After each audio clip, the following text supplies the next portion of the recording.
वापस आप मेरी जगह होते तो आप क्या करते?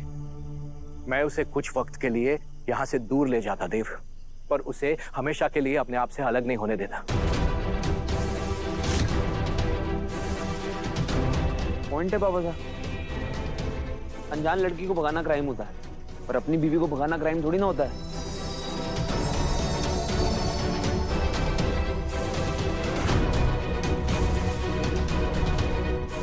पापा साहब और अविनाश जी ठीक कह रहे हैं भाई साहब।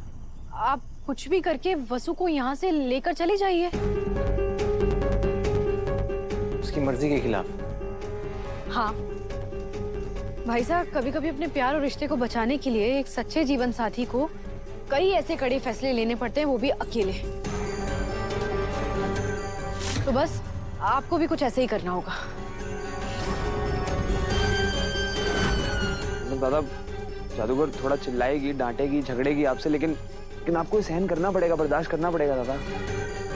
मैं जानता हूँ देव कि तुम अपनी मासा के लाडले हो, चंदा का दिल नहीं दुखाना चाहते, लेकिन उसी माँ ने तुम्हें सीख दी है ना कि किसी का अपमान होते हुए मत देखो। तो फिर तुम वसु के साथ इतना बड़ा अन्याय कैसे होने दे सकते हो देव? पूरे विधि विधान के साथ तुमने उसे अपनी पत्नी बनाया है, अग्नि को साक्षी मानकर 7 कस्में ली है। वो पत्नी है तुम्हारी देव, और अगर अब जाकर उसका साथ छोड़ोगे तो अपनी मासा की परवरिश का अपमान करोगे। और एक पिता होने के नाते मैं यही चाहूंगा कि मेरा बेटा अपनी पत्नी का साथ निभाए। मैं समझ गया पापा। मैं अपनी पत्नी के साथ अन्याय नहीं होने दूंगा।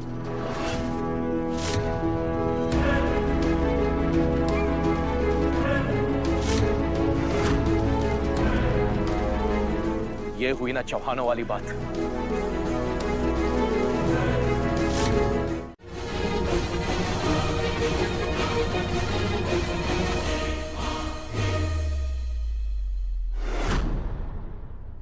हाय मारा राम जी, अभी तो यहाँ पर थे, गायब कहाँ हो गए दोनों? सारिका, तुम्हें पूरा यकीन है कि वो दोनों यहीं पर थे? क्योंकि मुझे तो यहाँ कोई दिखाई नहीं दे रहा। जरूर पीछे के दरवाजे से निकल गए होंगे। राम जाने, आकाश निकल गए और धरती खा गए उन दोनों को। पर हमारे को एक बात समझ में ना आ रही है कि वो गए तो गए कहाँ गए होंगे ये लोग?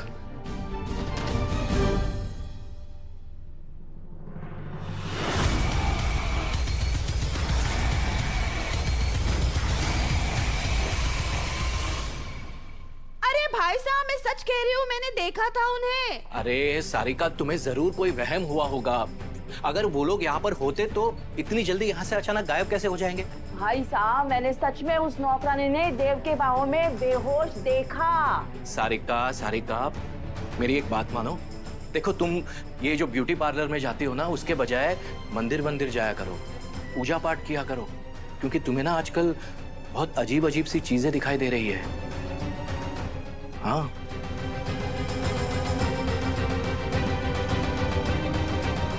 आराम करो। हाँ, रूम में।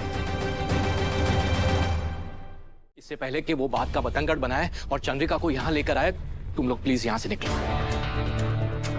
पापा साहब सही कह रहे हैं दादा, प्लीज आप निकलो यहाँ से जल्दी। हाँ। कभी सपने में भी नहीं सोचा था पापा साहब कि अपने घर से चोरों की तरह जाऊंगा। मैं सही तो कर रहा हूँ ना, अपने प्यार के लिए मुझे मासा के साथ विश्वासघात करना पड़ रहा है।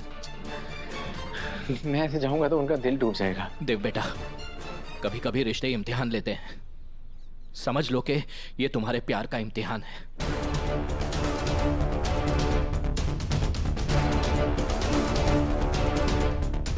और रही बात तुम्हारी मासा की, तो मैं अपनी पत्नी को संभालूंगा, तुम अपनी को संभालो।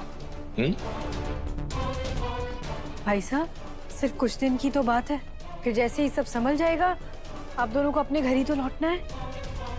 मासा का खास ख्याल रखना, उनका दिल तोड़ कर जा रहा हूँ। दादा, पीछे से क्या होगा उसकी टेंशन मत लो, आप प्लीज जल्दी यहाँ से निकलो यार। हाँ, ख्याल रखो अपना, चलो।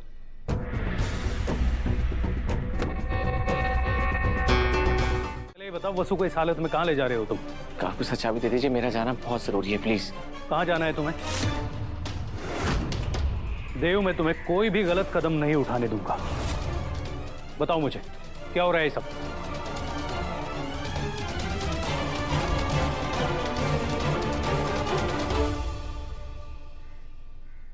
भाई साहब, मयूर, देव कुछ गलत नहीं कर रहा है।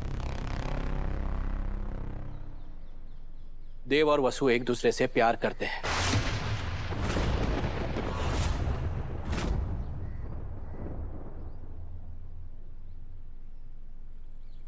और तुम अच्छी तरह से जानते हो ना मयूर कि वसु को अपनाने में तुम्हारी भाभी सा को वक्त लगेगा, और वक्त नहीं है हमारे पास।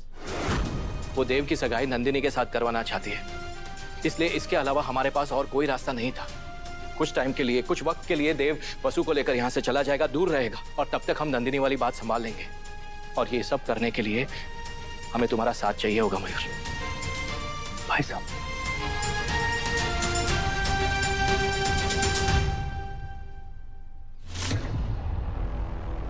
देव, तुम वसु से प्यार करते हो?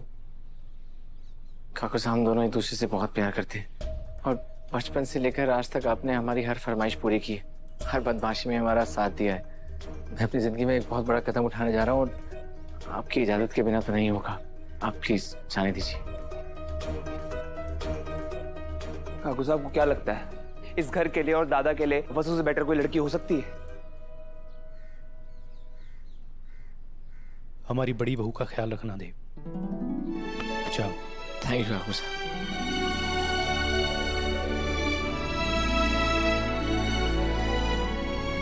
ये लो देव,